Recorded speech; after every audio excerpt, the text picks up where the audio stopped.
Obscure reviewer. Rawr. G'day, folks. So we just saw Avengers Endgame, and what are my thoughts? Well, I tell you what, it was very enjoyable. For a 3-hour movie, I wasn't bored. It wasn't action heavy, I can tell you that, but when it did have action, it had weight to it. It meant something, and it built up to it. This was the film formula that I've always liked, where you had a long build up and building up to an epic conclusion, and it didn't disappoint in that sense. It did have the epic battle at the end, and because so many movies, I hate where they'll blow their load halfway through with the big action set piece, and then it just fizzles out at the end, like The Dark Knight sort of did. But this movie did it right, and it was great to see all the old characters back again. Now, I'm not a huge Marvel superhero fan, not at all. I have skipped a lot of the movies in the Marvel universe. I've only seen the main big ones. I haven't seen all the sequels and that. So I've sort of been over the Marvel films, but this one I've watched. I haven't even seen Age of Ultron, but I've seen the first Avengers, seen Infinity War, which I enjoyed a lot, and I saw this one, and yeah, I did enjoy it a lot. And well, what can I say? There's a lot to say. It's a big movie, and it pretty much picks right up where Infinity War left off, and it has to deal with the repercussions of half the population having disappeared, and it's got a lot of emotional weight to it. You feel the loss of a lot of these characters. They've lost their loved ones and that, and for a comic book movie, it was quite dramatic, and the acting was really good. I mean, it's got some top-notch actors in it, but I'd say the standout performances, in my opinion, were Jeremy Renner as Hawkeye. He was great. He really nailed his emotional scenes, and Thor was great. Chris Hemsworth was very comedic in this movie, and he had a great look to him. Looked just like Lebowski, and he was great. He sold his scenes as well, and I think the standout, which I've heard a lot of other reviewers say as well, but I agree, was Robert Downey Jr. as Tony Stark. I mean, he is the best actor, talent-wise, in the Marvel Universe, and he sort of won this movie with his performance, I think, especially the end. This is a spoiler review, so as you all know, if you've seen it, he does die at the end, but his sacrifice is really felt, and I mean, he's a character that you love because of the way he played the role of Tony Stark in all his movies. Even though I didn't like Iron Man 2 or 3, he was always the highlight of his films. He's the perfect casting choice to play Tony Stark. That's why I don't think they should continue the Iron Man character at all, and they should never recast Iron Man, because he embodied the role. I can't imagine anyone else as Tony Stark. Hulk can be recast. Mark Ruffalo played it well, but he's the sort of character that someone else can play. And same for, actually, Captain America. Can't see anyone else playing him, and same as Thor as well. Those guys have really earned their roles. Now, this movie, like I said, it starts off slow, and you see the characters sort of dealing with what happened and the aftermath for a while, until they come up with the idea of Back to the Futuring their problem.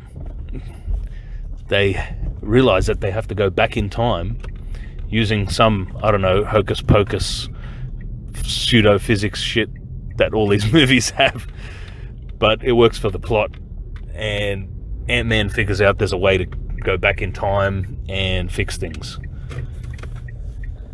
And so the whole pretty much first third of the film, maybe no, first half of the film is just them trying to go back in time and find a way to stop Thanos. And it's done really well, the way they sort of go back to the previous films and interact with themselves and the other characters, and you see scenes from the other movies from a different perspective, which is done pretty well as well. A lot of comedic moments from that, especially when they go back to 1970 to the military base. That was a great scene, especially where Tony Stark got to see his father. That was quite a heartfelt moment there. This movie had a lot of heartfelt moments, and it really earned them, especially at the end where Tony Stark sacrificed himself to save pretty much the universe. And yeah, it was a nice moment, and I'm glad it was Tony Stark that got to have that moment. I was worried that they were going to have the new kid on the block, Captain Marvel. I was worried they were going to have her save everybody and defeat Thanos, and that wouldn't have been justified. She has not earned that in any way, shape or form, and she's just not that likable a character, especially compared to everybody else. She doesn't do it. And there's the wife came with me to watch it, and she enjoyed the movie too, I think. So yeah, what did you think of Tony Stark's sacrifice at the end there? Can't talk. Too busy crying. So yeah, it was quite emotional, and I don't cry much in movies. It takes a lot to make me cry. Actually, the only films I ever do cry in are usually Jesus films. That's the only thing that really gets me right in the heart. But this movie got me close during Tony Stark's funeral at the end there, seeing all the characters paying their respects to him. Even Captain Marvel with her dyke haircut and her little feminist suit. Yeah, I didn't really like her in this movie, but luckily she's not in it very much. What did you think? She's a nothing character. Like, she doesn't do anything. Yeah. She just turns up and tells everybody she's going to save the day and does nothing. Yeah, they actually she gets punched out. Yeah, they actually sort of ripped her a little bit in this movie, because she came in really arrogant and cocky, and like, I'm gonna save the day with my girl squad. There's a scene where she like assembles her little girl power team, and it's like, I'll help you and I'll help you and I'll help you, and it's just all the female characters lining up, and then they didn't really do much. They were supposed to carry the gauntlet, all the way to the time machine, and they only got a couple of yards. It was almost like an NFL match. They didn't get very far at all. And it took Tony Stark to save the day. But yeah, I'm glad it was him, because he's the most likable character in my opinion. He's the most likable character in the Marvel universe.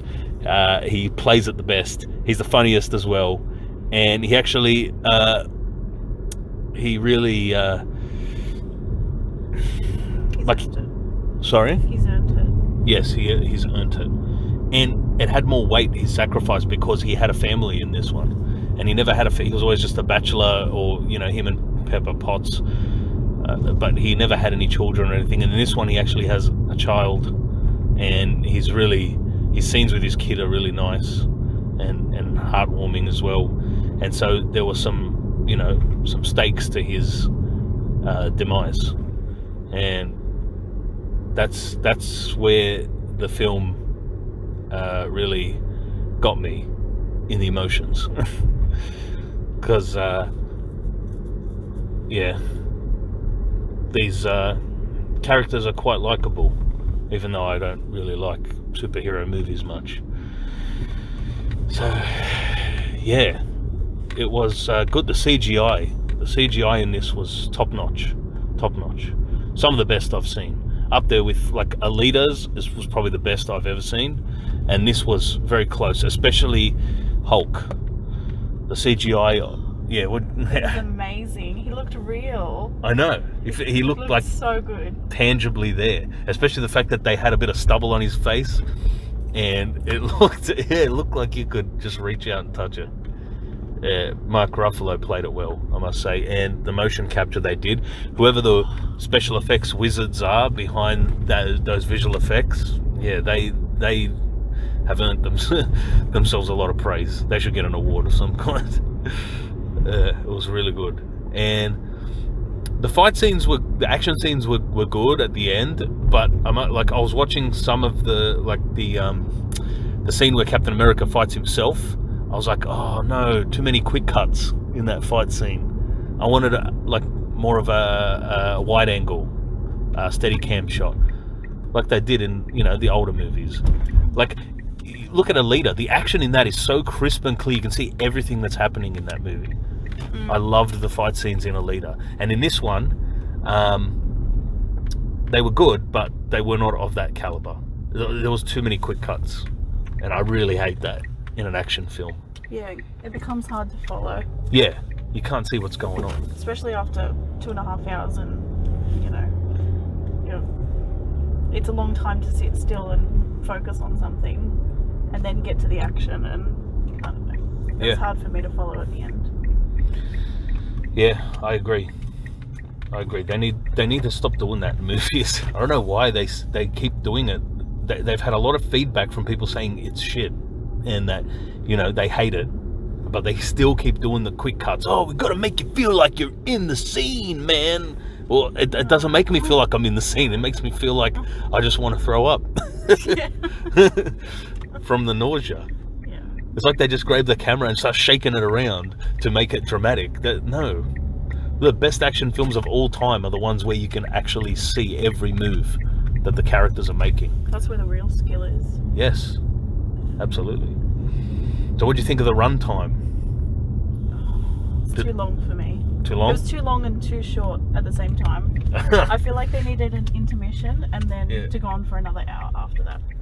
Oh, like an old school movie? Yes. Where they give an intermission. Yes. And they're like, have an intermission, make it a 4-hour movie, but have an intermission so we can stretch our legs and top up at the candy bar. When they play like little dun, dun, dun, dun, dun, dun, sort of music, so you turn the lights on, go and take a piss. Yeah. And then come back and settle in again, and It doesn't help when the drinks are massive and you're just sipping throughout the whole movie. And when it's this long, you've finished the drink like 2 hours in. Yeah. Lucky I've got a strong bladder. I've trained it over the years. Oh, good to know, babe. Yeah. No. It was good. It was good for a 3-hour film. Long run time for me is not a problem if I'm enjoying the movie. If I'm enjoying the movie, I don't want it to end, So I know a lot of people are like, oh, it's too long. Well, that just means that the movie wasn't good. Because if it's good, you don't care about how long it's going. You want it to just keep going. I know a movie's good when I'm looking at my watch, not because I want it to end, but because I hope there's more time. I feel like so much happened, and I'd check the time, and it was only an hour in. I'm like, for another 2 hours, what more could they possibly do? I know, yeah, I had that a few times too. I'd look and it's 1 hour in, and I'm like, all right, 2 hours to go. Then I'd look and it's 2 hours in. I'm like, wow, there's a lot's got to happen in 1 hour. Yeah. Yeah. But yeah, I wasn't looking at my watch in a bad way in this movie. Like, oh, I hope it's finished soon. I was looking at my watch going, I hope there's still a lot more time, because there's still a lot for them to do and to achieve. So that was good. Oh, the other character that was really good was what's her name? Nebula. She was good in it. Playing she had to play her old self and her reformed better self, and she did that well.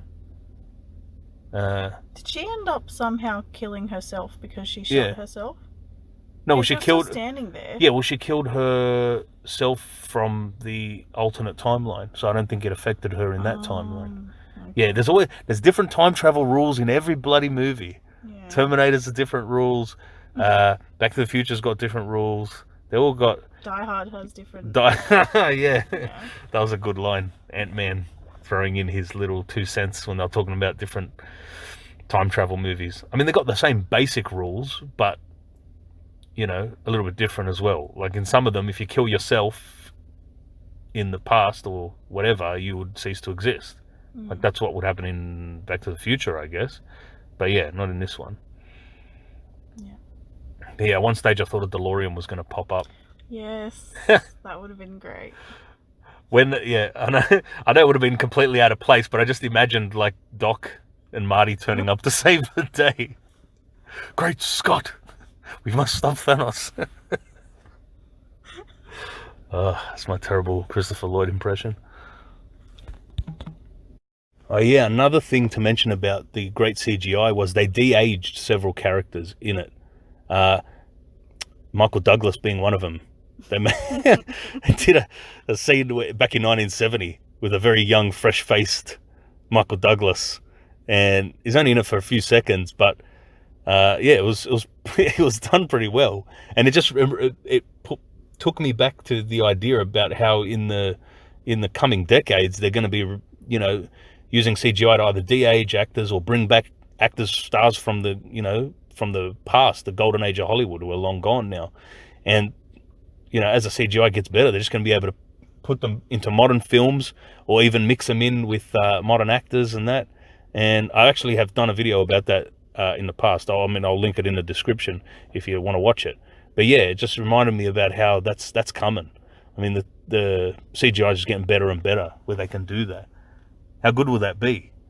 Where they can put actors from the past or just de-age them. It would be awesome. I'd love if they could de-age me. You're still. I'll just have a. You're CGI still fresh-faced filter. and beautiful. Oh yeah, thanks. You only look 21. I am 21. What are you talking? Exactly. Yes. Oh, kids. No, but it was a good movie, I must say, for a superhero film. Now, there's no real superhero movies where I say, I loved that, because it's not my genre. But for what it was entertaining. I'd watch it again if it was on TV or whatever. It's not a movie I would never watch again. I would watch this again. It was good. It actually makes me look forward to this Spider-Man, the new Spider-Man. The next Spider-Man? Yes. Oh, because you like the guy who plays him? Yeah, I think he'll do really good. Yeah, he's already been in one or two movies. One, that Homecoming one. Oh, has he? Yeah. Oh. Didn't you know that existed? I'll be looking that up tonight. Yeah, he's already been in one, cut that. and I think he's got another one next year coming out. Yeah, but you thought it was better than Tobey Maguire? Yes. And Andrew Garfield. Yes, and I loved both of them. Yeah, I like both of them. Actually, a lot of people shit on the Andrew Garfield Spider-Man movies, but I thought they were they're enjoyable. They're just mindless fun, like that new Teenage Mutant Ninja Turtle movie. Like, it was just stupid, mindless fun. That's all it was. The one with Megan Fox as April O'Neil. But sometimes that's all you want. Yeah, sometimes that's all you want. I don't want, like, those movies aren't masterpieces or great, and they'll never be a 10 in my book. And this wasn't even a 10, but it was enjoyable. I would give this movie an 8. There you go, solid 8. An 8 is good for me on my scale. That's very good. I'd say 8.5. Well, there you for go. Me. Yeah. There you go. Now, I just need the intermission. I think we gave Alita. I think I gave Alita a 9, maybe 9.5. I can't remember, but Alita was. Alita was amazing. Alita's the movie of the year for me, maybe of the decade. I mean, I really have to think about the other movies that came out this decade, but nothing else is really popping out to me that I enjoyed as much as Alita. Did you like this more than Shazam? They were very different movies. I liked Shazam a lot. I think I gave that an 8.5 or an 8. So I think Shazam was like a perfectly done superhero film. Like, I don't think Shazam put a foot wrong, and it was very tight. It was only about 2-hour movie. This was like a sprawling epic that relied on a lot of other movies. Shazam was like a standalone. So I'd say Shazam was probably, I don't know, I think I enjoyed Shazam a little bit more, even though this was a more epic movie and all that. They're different. It's hard to compare them. Yeah. Shazam was exciting to me, but Endgame was satisfying. Yes, very satisfying. There was lots of closure. There was a lot of closure after 10 years or so of the Marvel Universe. It provided a lot of closure. All the characters got their moments. They got their heartfelt moments. They got their moments to shine. Captain Marvel didn't shine too much though, but that's not a shame. She shone, but what was that like? What? Yellow glitter shining off her. Yeah. Oh, because she's just spectacular. Terrible. Don't you understand? Oh yeah. She's just the best. Dazzling. She's just the best at everything. But wait, she couldn't Honestly, beat Thanos, so she's not that great. I was expecting amazing things from her, and then she just... I wasn't. Well, I was, because there's all this hype about her, and then she did nothing. Oh, it's fake hype. They're hyping her up to be this, amazing, figurehead of Marvel, and promoting, I guess, feminism and all that. But yeah, no. she's a dud. Sorry, Brie Larson. I know you're an Oscar winner. Not like those awards are rigged or anything like that. Yeah. Well, we don't get to vote on who wins an Oscar. It's done by the insiders, the Actors Guild or whatever it is. It's hard to compare her to Alita or even what's her name? What's her name? Oh. Wonder Woman. Like you can't compare the two. Only took you 5 minutes to remember that. Yep. That was that little seamless cut there, folks. Yeah, sorry. She had to look it up. It's actually the next day now. And we're still in the car. It's a week later. We Back to the Future ourselves. Dun, dun, dun, dun, dun, dun. Yes, that very, very nice rendition of the Back to the Future theme there. I love this woman. But yeah, you're right. Captain Marvel just did not have the screen presence of what's her name, Gal Gadot as Wonder Woman, or Alita. Yeah, Rosa Salazar. So sorry, Brie Larson, you don't live up to them. And this isn't a "cause you're a girl" thing, because I love those other two characters. It's just because I was going to say suck and stink at the same time. You do both of those things. Sorry. Just not likable. Well, not in this movie at least. I'm sure you're good in other films. Not. Oh, it might be. Yeah, maybe. Not this. Yeah, and I don't... Yeah. Have you seen the trailer for her unicorn movie that she directed? Yeah.